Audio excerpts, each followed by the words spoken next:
Hey guys, welcome back to my channel. If you're new here, my name is Sydney. I film cruelty-free beauty videos. A lot of the times they're about indie makeup or being on a low buy / no buy, but today's video is going to be about indie brands that I would like to try in 2021.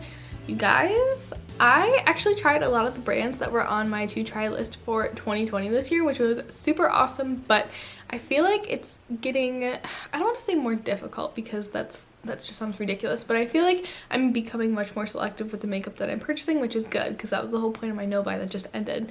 And so like when I want to try a brand, if there's not already an existing product in their line that I'm like jumping for joy over, like I just like kind of keep my eye on them and see what they're coming with. So if for some of these brands, that's kind of the case where I'm just really waiting for them to come out with something that like really grabs me, like I must have. Some of them do have products that I'm like waiting to grab, but I'm really excited to share this video. I love doing this video every year because so many of you tell me that you discover new indie brands through this video, and that just makes my little heart happy. So without further ado, let's hop into it. Alright guys, so the first brand that I want to talk about is called Circade Colors. This is an indie nail polish brand, and I feel like ever since I tried Kaleido polish, I'm having kind of a hard time going back to like mainstream polishes. I would like to try lace lacquer in the future, but I feel like I've heard that it's very similar to Kaleido polish, so I kind of want to branch out and try some other brands. Circade Colors was introduced to me by my friend Liz Dagger Beauty. I'll link her Instagram page down below. She is like the queen of swatches and also creating the most beautiful like little singles palettes. But she showcased some of Circade Colors like super vibrant neon polishes months and months ago, and so ever since then they've kind of been on my radar. And on Black Friday I almost made a purchase from them, but I kind of just decided that I hit my makeup beauty budget max, so I just skipped them, and I'm like, you know what, I will try them just down the line. For this brand, like I feel like there's not one specific polish that I'm the most excited to try. I just think they're all really beautiful. They have a huge range of finishes and polishes. They have like your usual creme polishes, they have some sheer polishes, glitter, holographic, iridescent, duochrome / multi-chrome, metallic, shimmer, speckled, thermal, topper, jelly. The jelly ones I'm very attracted to. They had this red shade with like the most beautiful chunks of sparkle in it, and I was like, that needs to be on my nails for Christmas, but of course I didn't end up making a purchase, so it won't. But I thought that shade was just so beautiful. They have a lot of really gorgeous unique colors, and I just think that it's a cool brand and I would love to try them. Next up, we have Vanessa Hicks. This brand was introduced to me by Amy Loves Makeup, as many indie brands are, earlier this year, and I've been kind of like stalking their product lineup, and I've kind of been interested in a couple products, not quite enough to make a purchase, but I've had my eye on their Dew Bombs, which are supposed to be just kind of like that wet glossy highlighter look, and I've kind of been thinking about trying to get one of those to try kind of that look with. But recently she launched these incredible multi-chrome, I think they're liquids, I don't think they're powder. They're called Twin Flames Multichrome Pigment for the eyes and face. I think they're cream multichromes. I have this fascination with cream multichromes. I don't know why. I think in my head, I think that they're going to be easier to use than like the traditional black-based powder multichrome. But I have seen her create looks with these, and I'm just blown away every single time. I think they are so beautiful.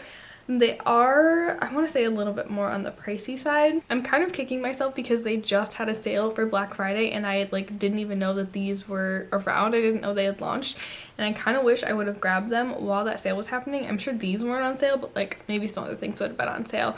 But that's definitely a brand that I want to support. I just feel like they have a really cool kind of editorial product offering, and not that I do a lot of editorial makeup, but I think adding some of those elements to my collection would A, create a lot of value because they're not something that I have a lot of, and B, just be really fun and make me really creative. Next up on my to try list is Kristen Lee Cosmetics. I believe this was on my list last year as well. They launched this collection called the Spring Fever collection. I want to say it was 2 springs ago, last spring.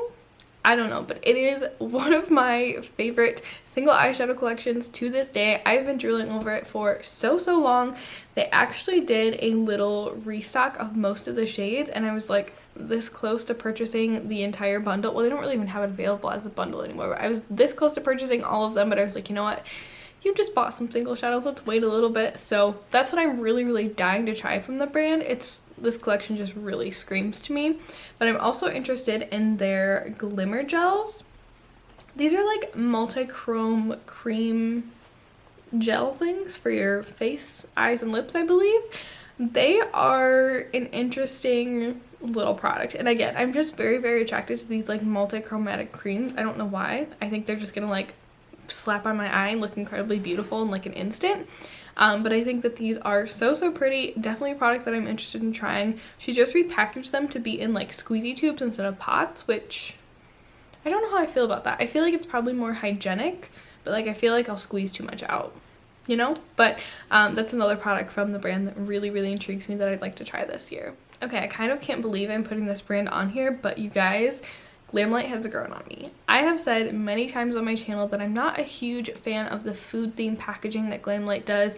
I just like, I love to eat and I'm a big foodie, but I don't want it in my makeup, you know? But I feel like they've come out with so many gorgeous palettes this year. The one that has really specifically caught my attention is the Ice Cream Dream palette. I think it's so cute. I know a lot of people have said that like they could take or leave the neutrals row, but I think that's really fun. I think it's absolutely gorgeous. If I were to purchase a palette from them today, it would probably be that palette. I just think it's really gorgeous. Again, I'm kind of just like waiting to see what they do in 2021. I mean, I'm sure they're going to keep going with the food theme releases because I feel like that's kind of like their whole brand thing. But also, are they going to go with this more, I don't want to say sophisticated packaging, but are they going to like tone it down a little bit, you know? I feel like the Ice Cream Dream palette was toned down a little bit to where I was like, okay, yeah, it's food, but like not in an obnoxious way, you know? So that's what's really catching my attention from them so far. If I was making a purchase, I would buy that from them today. Next up, we have Collidos Makeup. So this brand, it's a bit of a gray area for me because I've heard some people say that it's cruelty-free, other people say that it's not cruelty-free. I need to dive in and do some more research and decide whether or not I really think it's cruelty-free according to like my cruelty-free standards. But like they have just created so many gorgeous products. I've died of the Electro Turquoise palette for like years at this point. Ever since it launched, I just think it's such a fun color story. And I've just heard that Kaleido's shadow formula is out of this world. I'm also really into the purple palette that they just released, which is called the Lunar Lavender palette. I didn't think I would be super into it, but I've just seen so many crazy gorgeous looks. I'm also really into their Space Age highlighters. They just launched some like truly multi-chrome Space Age highlighters, but a lot of the ones that they have in their collection that precede that one are just like duochromes, and I'm just like dying over them. There's like that iridescent multi-chrome where it's like light and you kind of just get the reflection of the multi-chrome. So pretty, so pretty. And then they also launched, I'm trying to remember what the palette was called, the Escape Pod palette earlier this year. I still haven't forgotten about it. I still think it's a gorgeous palette. I had a moment when this one launched where I was like going to buy it because I think it's just so beautiful, but we'll see if I will eventually be pushed to make a purchase from this brand based on their past releases. I really have my eye on them for 2021. I'm excited to see what they're going to come out with. Another brand that was on my to try list for last year, or I guess this year still, it's not 2021 yet, was Cosmetics, EM Cosmetics, not EMME Cosmetics. I did try them and those were on my to try list last year. But I just have this weird obsession with Cosmetics products. It's not necessarily like my norm when it comes to like my makeup preferences. I feel like everything they create is very like minimalistic and like glowy and like natural, and that's how I do like my makeup like on an everyday basis I guess. But when I sit down to film or just to play with makeup and be really creative, this is more what we're going for. But I've been infatuated with a couple of products from them, really like most of their products. The first one is the Heaven's Glow in Faded Clementine. This is like my ideal summer cheek product. Like it's a little bit bronzy, it's got a little bit of glow to it. I feel like it could be like a one and done for just a wash of color all over my face or all over like my cheeks and my forehead a little bit. I think it's gorgeous. I'm also really into their lip glosses. I've heard that the formula is just like magic, and I'm really like on the hunt. Well, I guess I really like the Persona lip formula, but like I'm on the hunt for like a lip gloss that just like blows me away, and I kind of feel like these ones might. And most recently they launched the Faded Clementine palette in accompanying like, I don't want to say it's like a lip stylo, it's like a sheer lip balmish product. Kind of dying over those two, you guys. I don't know what's happening to me. I know that I probably don't need that palette and it'll probably bounce off my wish list in a couple weeks, but for now I'm like really, really into it. I think it's so, so pretty. Okay, next up we have Milk Cosmetics, you guys. Again, this is one that I didn't get around to trying this year. I fell in love with their Vida and Muerte collection. I thought those palettes were absolutely stunning, but they were unfortunately limited edition. And I went to go buy them. They were having a sale. I want to say it was in like June or July. They were having like an incredible sale. I was like, you know what? I'm gonna grab both the palettes. And one of them sold out, and I was like, well, I don't really want just one of them, because like they came together and they made that like beautiful design. And so I just decided, you know what, I'm not gonna buy any of the collection. I was very irritated that I could not get my hands on it, and at this point I'm just kind of waiting for Melt to release something that really knocks my socks off. I won't lie, I was kind of into the 420 palette, not super into the theme, which is mostly why I didn't purchase it, but I thought the color story was really pretty, and I'm just waiting for them to make something in 2021 that like knocks my socks off.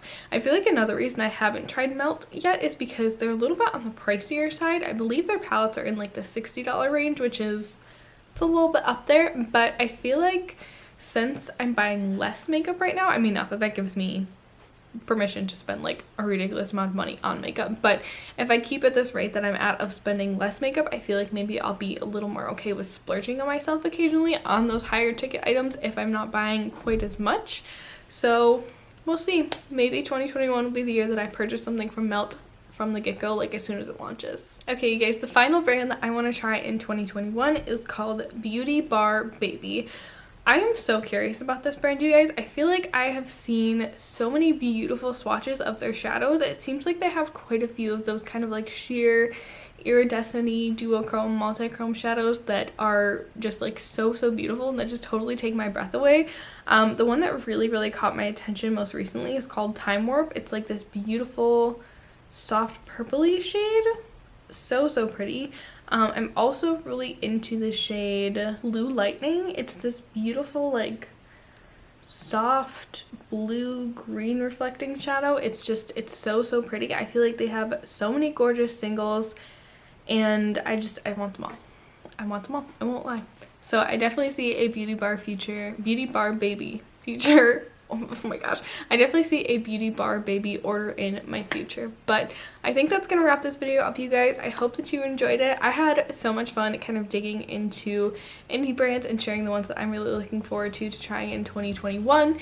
If you guys have any other indie brands that you're looking forward to trying in 2021, definitely let me know down below. I would love to chat about it. But I think that's gonna wrap it up today. Thanks so much for watching, and I'll see you in my next one. Bye!